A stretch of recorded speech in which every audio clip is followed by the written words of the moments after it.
The first of these principles came from a Vedantic scholar in the 10th century. His name was Tilopa. It's not exactly bestseller books, but it's the kind of thing that really excites me, because I think of going back 1,000 years or 2,000 years and reading what some of the greatest minds had to say and how open they were to the potentiality that each and every one of us have for greatness. And this first principle says, as Tilopa put it, have a mind that is open to everything and attached to nothing. One of the central principles of my life is that no one knows enough to be a pessimist about anything. And that each and every one of us, when we close our mind to what is possible for us or what is possible for humanity, closes off the genius that resides and lives in each and every one of us. Having an open mind doesn't necessarily mean finding fault with all of the things that you've been taught by others. It means opening yourself up to the potentiality and the possibility that anything and everything is possible. So having a mind that is open to everything and attached to nothing really means finding within ourselves the ability to get rid of a trait that I find so common in the contemporary world. Do you know that most people that I meet spend their lives looking for occasions to be offended? They actually are out there hoping that they can find some reason to be offended. And there's no shortage of reasons. They're out there everywhere. The way this person dressed, what this person said, they turn on their TV, they hear the news, they're offended by this, someone used language that they didn't like, someone doesn't share the same customs that you, and people all day long. In fact, if you keep track tomorrow, you will find probably 100 reasons that you can go around being offended. But a mind that is open to everything and attached to nothing is a mind that says, I'm never looking for anything to be offended by. And that whatever anybody else out there has to say, my response to that is, that's an interesting point of view. I've never considered that before. I remember being interviewed for a morning television show, and the woman that was interviewing me said, how does it feel to be talking to audiences where people have all of these strange beliefs, these weird things that they come to? And it intrigues me, because one of the things that Emerson said is, in one of his very first essays, he says the first thing we have to say respecting what are called new views here in New England, where we are right now, is that they are not new, but the very oldest of thoughts cast into the mold of these new times. And that was in 1842. He was speaking about that. And this woman asked me the question. She said, doesn't it offend you that there's people out there and they're talking about people using crystals to heal somebody? And I remember my response. My response was that if I've got hemorrhoids and somebody out there is convincing me that crystals are going to heal them, I'm ordering crystal chairs. Why not? I mean, all you have to do is understand something called a placebo. And what is a placebo? It's nothing more than a convincing belief. If I hand you this pill and say this pill is going to cure your arthritis, and you take it and the pill is just a sugar pill, but your arthritis disappears, I'm into buying those placebos. Where can I get some of those placebos? And it's true of everything. And it's when you think about all the things that we enjoy and what our life is like, it took people who had a mind that wasn't closed to allow us to make the progress that we've made.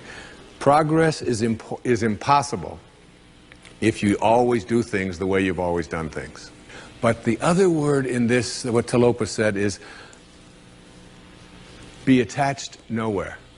be attached nowhere. Attachment really means I am deluding myself into a belief that if I can't have or if I can't do this or that thing, then somehow I am going to become immobilized.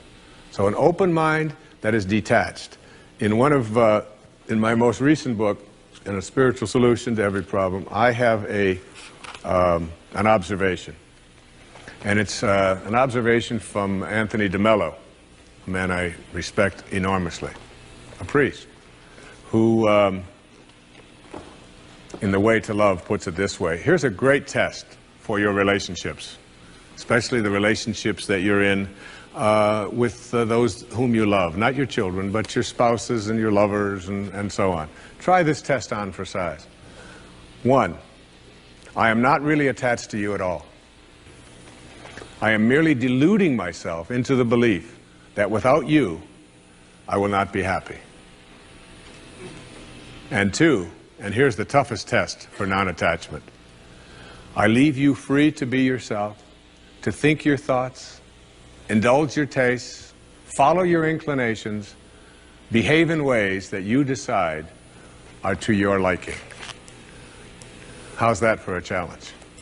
And so what most of us do in our relationships and why they are not as successful as we would like them to be is that we become attached and we tell ourselves that if this person behaves in a way that I find offensive, then I can't be happy. I make my happiness, my fulfillment dependent upon those people that I love being what I think that they should be. And detachment doesn't mean being a victim. It just simply means I know that I can make my life fulfilled and happy by having a mind that is open to everything and attached nowhere. It seems to me that I have always known this, and that I came into this world knowing that you become what you think about, whether you want it or not. I was really very blessed. I lived in an orphanage until I was 10, in a series of foster homes with my older brother, but he was sick quite a bit. He was very anemic, and I used to have to help him as a young boy. He was 16 months older than I was, and this was when I was 4, 5, 6, and 7, and so on. And I can remember I lived out in Mount Clemens, Michigan, at 231 Town Hall Road with a lady. Her name was Mrs. Scarf, and she had a lot of children would come and go from there. And I was in a foster home because the circumstances at that time were such that my father had walked out on his family, and I was born in the Depression, and there was no welfare and things like that in those days, so it was like people just helped each other out. And my mother was working as a candy girl in Detroit, on the east side of Detroit, earning $17 a week, and she just didn't have the money and wasn't able to provide for her children. So we lived out at this one particular place, and I can remember whenever a new child would come to the house, they would always say, "Go find Wayne." And I would be out in the back. They had orchards there, and this was no hardship. This was no difficult thing for me. This was a great blessing, I think, in my life. Those earliest days. And I can remember a girl named Martha came, and they were dropping her off for basically the same reasons that we were dropped off there. And they said, "Go find Wayne." And I came and I started talking to Martha, and she was crying, and she was all upset, and she was sad, and I was trying to convince her that she didn't have to be sad, that this was, and I remember saying to her, "This is a great place, there's no parents here. You can do pretty much anything that you want. I mean, you've got a lot of freedom, and we're going to have a great time." And I can remember being in school, at the public school. It was a numbered school. They didn't even name them in that day. It was PS number 127,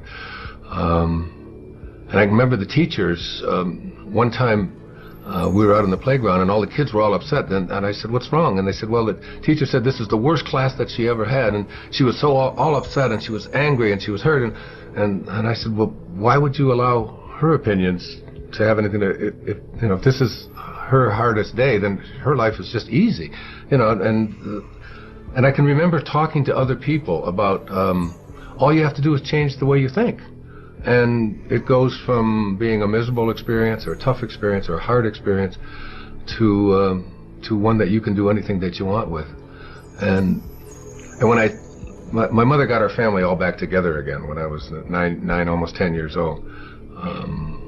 And I can remember her telling me what it was like when I was just a baby, when I was just like an infant, that I was the one child that could make everybody else laugh at times when everybody else would. She said we were waiting for a bus one time when we were just real babies before I went into the orphanage, and she said a car came by, and it was in Detroit, and there was all this slush, and we all went flying down. Everybody had dirt on them and dirty snow, and we were laying in the ground, and everybody was crying. And she said, "You were and upset and mad because our clothes were wet and so on." And she said, "You just stood up and said, this is great, isn't this wonderful? Look, we don't have to do this, and we don't, just turning it into something positive." It's like, so the ability to be able to do that was something. I can't remember a time in my life when I didn't know that if I really went to work on how I thought, that things just didn't have to be bad. I was the richest kid in the orphanage. I've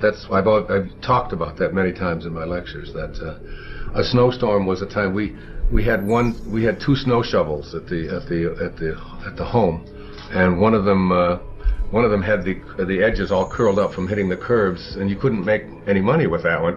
So the other one, when it would snow, I would go downstairs and I would take the good snow shovel and I would put it under my bed, and I'd sleep with it right with me in the bed so that nobody else would get it. And I would get up before everybody else got up, and I would go out and I would just shovel everybody else's snow, shovel their walk. And then later on, and I'd just go knock on the door and just tell them that I shoveled their walk, and some would say thank you, and some would give me a dime, which doesn't sound like much, but that's about $3,000 in today's money. And when I found out that soda pop bottles, for example, were worth 2 cents each, that if you took them back, you could get 2 cents back, that was just like one of the great awarenesses and awakenings of my life, because I would follow people around who were drinking a Coca-Cola and say, "You almost done with that?" They said, "Well, no, I'm not." Well, just whenever you're ready. I just followed them and said, "We'll walk until." And we had a coal bin where we lived because it was coal furnaces, and we filled that coal bin with soda pop bottles, and I would take it back. It was just always easy to change, and all the other kids would be not having any money and complaining about not being able to have abundance or be able to have some level of being able to buy themselves like just a little donut or a Pepsi-Cola or something. They couldn't figure it out, and it always seemed so easy to me that all you had to do was just look around and see the opportunities in anything, and it had nothing to do with whether there are opportunities there. There always are opportunities. I'm 67 years old. I have never, ever been unemployed or even can't even deal with the concept of unemployment. It isn't that I've had no job. I've always had more jobs than and it isn't because I've been through all good economic times. There've been some pretty sour economic times over the last 50 years or so. I just have never known how to think any other way than if you change the way you think about things, you can create whatever it is you want for yourself in your life. It's just a simple knowing. I mean, I've made a living talking about it. I've written lots of books about it and so on. But I have always lived it and practiced it, and I still do today. It was Thomas Troward. I don't know. He did some lectures on mental science way back in the 1907, 1908. He was from Scotland. And one of the things that he said is that the law of flotation was not discovered by the contemplation of the sinking of things. So that, like before the 15th and 16th centuries, all of the ships were made out of wood. Not because iron wasn't available and steel wasn't available, but because there was a belief that wood floated. So therefore you had to make ships out of things that floated. That's literally how and then someone came along and said that it has absolutely nothing to do with what things are made out of. It has to do with the amount of water that is being dispersed. That's what determines whether something will float or not. And I think about that all the time, because it's in the contemplation of what you desire that you create what it is that you want to have for yourself. It's in your willingness to contemplate it, and nothing more, according to Troward and mental science. So that I think about the Wright brothers, 100 or so years ago. It's like, and I said the law of flying was not discovered by the contemplation of the staying on the ground of things. So that these were two people, like for me, to figure out how to get an airplane to fly, and my limited knowledge of all of that, I would probably have contemplated the staying on the ground of things. Like this is what happened. But there's somebody came along and contemplated the idea that if you get enough speed going and you have the right design and you get pressure underneath something like this, and you get that this thing is going to lift off the other. Somebody had to contemplate that idea. And everybody who contemplated that it wasn't possible, that it couldn't work, was a part of why flying didn't take place, because there was no new law discovered in the early part of the 20th century, any more than electricity was discovered by Thomas Edison or anyone like that. I mean, the ability to have electricity has always been there. Somebody has to contemplate. So it's like in your own personal life, your willingness to contemplate yourself as a person who is capable of attracting into your life what you want, having the kind of relationships that you want, being able to have abundance where scarcity always exists. All you have to do is begin the process by being willing to contemplate the presence of that in your life. And I've always been a person that I can remember throughout my life as someone who could contemplate myself being able to do things that most people couldn't. And I can give you a good example. When my mother got us all back together, and we were living in Detroit, on the east side of Detroit, and we got a new television set. It was a black and white. It was a screen about this big. It was an Admiral, and we had it in our home, and it was like, oh my God, black and white television. You remember Uncle Milty and all and so on. And there was a guy that was on TV. His name was Steve Allen, and he was on The Tonight Show. And I was 11, 12, 13 years old. I was born in 1940, so I was 51 or 52, and I used to stay up every night and watch The Tonight Show. Even though I had to go to school the next day, there was just something about that show, and all of the characters and smock and all the things that Steve Allen would do on it. And I would come down when I would be talking the next day, and I would be telling my mother and my two brothers that when I do The Tonight Show, this is what I would say. I wouldn't have said what Louis and I say, the way reacted, how he reacted. That I would have said this, and I used to do this, and my brothers and my mother would say, "That's just Wayne. He's just nutty. He thinks he's on the Tonight Show. He thinks he's going to do the Tonight Show." And I would go up into my room at on this little tiny house that we lived in, a little 2-bedroom house that 5 of us lived in because my mother remarried, and I would see myself doing the Tonight Show. I would just practice it, and Steve Allen became someone that I was really enamored of.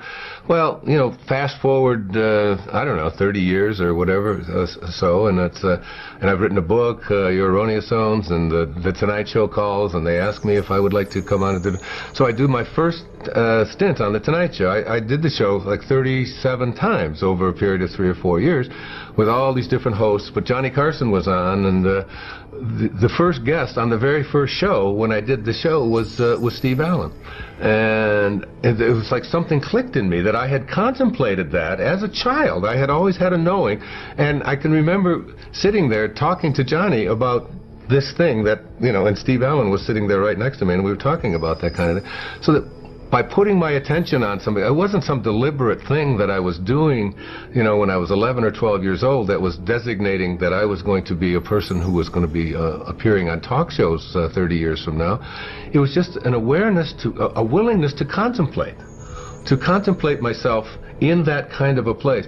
And I think the power of contemplation is the thing that most people haven't harnessed yet.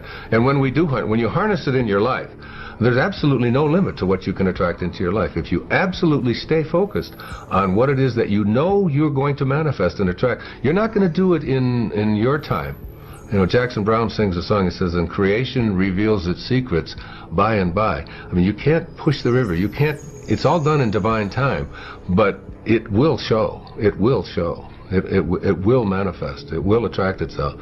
And I'm never surprised any longer about anything that I put my thoughts on, that I can attract it into my life. I just absolutely know that law of attraction, and that it absolutely works. And I have absolutely no doubt about it. And I feel as if, like, before I even came into this world, when I was in the world of spirit, that I had a conversation with God. And it was God saying to me, like, what would you like to do in this lifetime? And I said, well, I'd really like to spend a lifetime teaching self-reliance. Because that's truly all I've ever done since the time I was just a little boy, through all my life. I mean, I could just go through all of the things that I've done. It's been always about teaching self-reliance. And God said, it's like, you're sure you want to spend a whole lifetime teaching self-reliance? I said, yeah, that's what I want to do. And he said, well, we better get your little ass into an orphanage. When you find yourself, you see, you get to a point in your life, and this is really what I want to share with you here this afternoon, is when you surrender. You literally surrender. You stop the agonizing and the fighting and the struggling and all of the wondering about what you're here for and what it's all about, and you find yourself, like, there's a gate down here at the end of the stage, and you find yourself sort of on this path, and as you go along, as you travel along this path, you find yourself undergoing these shifts in your consciousness, and it's almost as if you're watching them take place without you even knowing why they're taking place. It's at that point that you come into contact with the idea that there's something more to who you are than just this physical form that you showed up in. And that is, I think of our physical bodies as a parenthesis in eternity. It opens at your conception, it closes at your death, and it's surrounded by eternity. And so you, in the moment of your conception, everything that you needed for this form that you're going to occupy for the time that you have here on this planet at this time was all handled for you in one deliciously, deliriously perfect, exquisite moment which nobody on the planet understands. It's a complete mystery what life is, where it was before, where it goes afterwards, how does it work, like, we have sort of a technology of higher consciousness, but in terms of understanding what it means, what life really means, it's just this mystery. So you get to a point where you surrender, where you're struggling and all of this, and you find yourself, in relationships, as Shakti was talking about so beautifully, and then you find that it's not necessary any longer to prove yourself right or wrong with the person you're in a relationship with, and that there are going to be people who are not only not on the path that are going to be in your life, but they're not even on an entrance ramp, okay? I mean, they're not, they're just not getting there, and you know that. They're not even in the lane to get over to the entrance ramp. You know that. And they're not going to be in this lifetime, because there are some people that live 90 years, and there are a lot of people who live 1 year 90 times, aren't there? And it's over and over again, the same kinds of thing. And you find yourself, as you proceed along this path, heading towards this gate, that undergoing these changes and not really quite understanding them. And this was happening to me. See, I am now at a place in my life where I know, I don't believe it, I don't think it, I know it, that whatever it is that would constitute a miracle for you that has ever been achieved by any other human being, and even if it hasn't, you are capable of manifesting in the material world that you find yourself. Whatever it is that you think of that would constitute miraculousness in your relationships, in your financial world, in your physical world, in your health, in anything that would fit that category of miracle, you have the capacity to create it. Now, once you know that, you begin to discover that there is an alignment that you have to make in your life. You see, there's two parts to being human. There's this form, that we find ourselves in. That was all handled in that split second. Like all of these hairs that are falling out was all handled in that second. That has not, it's like you get to this point in your life where you watch your form and you watch it on its way to closing parentheses. and it's like you get in back of it or in front of it or underneath it or around it or somewhere, and you sort of just watch it. And another wrinkle will appear, and another drooping will take place that you didn't want.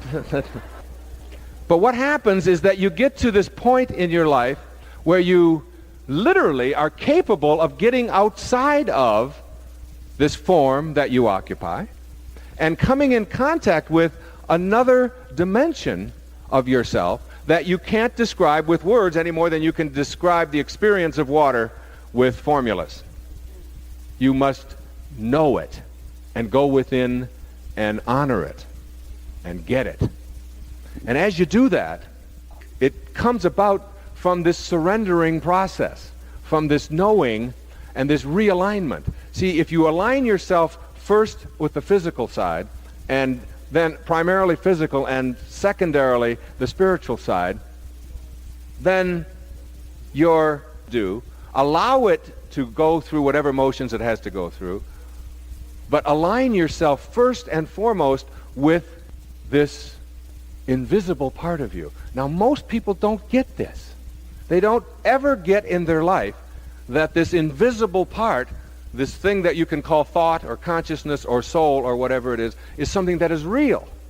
Because it doesn't have boundaries and dimensions like the physical world, we sort of put it aside and give it a couple of hours on Sunday morning. And then when that's over, we charge out of the church lot and don't even let our neighbors in very often on our way home. But it really, what it takes is this realignment. It happened for me when my grandmother died on April the 15th, when she was admitted to the hospital, and they weighed her in her 95th year, and she knew that she was dying, and they weighed her, and she weighed 133 pounds because it was one of the things that they had to do to fill out all of the forms for the left-brained attendants who run hospitals. Even more important is, what insurance card do you have? And what was interesting then, my grandmother died. And there was this package, this container, if you will. It wasn't my grandmother. It was cold and getting stiff and blue, and my grandmother was this beautiful soul who raised 5 children, who was such a lively, delightful person. And when my mother was struggling in the early days of her life, when she had 3 boys, when I was the last of those 3, my grandmother was there to help out and take one of those boys in, and had one of her boys, her own, was a prisoner of war in a Nazi concentration camp. She didn't even know if he was alive or dead for a couple of years. And she was that person who always was there to iron clothes or to feed or to find the food for whoever needed it. She was a delightful, beautiful soul. And that's who she was. And she certainly wasn't this container. And when they weighed this container for the death certificate, it weighed 133 pounds. And there was such a powerful metaphor in that. That when life passes from your body, as it will, it won't weigh any less as a result. So that whatever it is that constitutes your life is weightless. You can't get a hold of your life and apply the same rules that you apply to the physicalness that houses your body. You can't do that. You have to know that your life is invisible. It weighs nothing, and yet you can never escape it.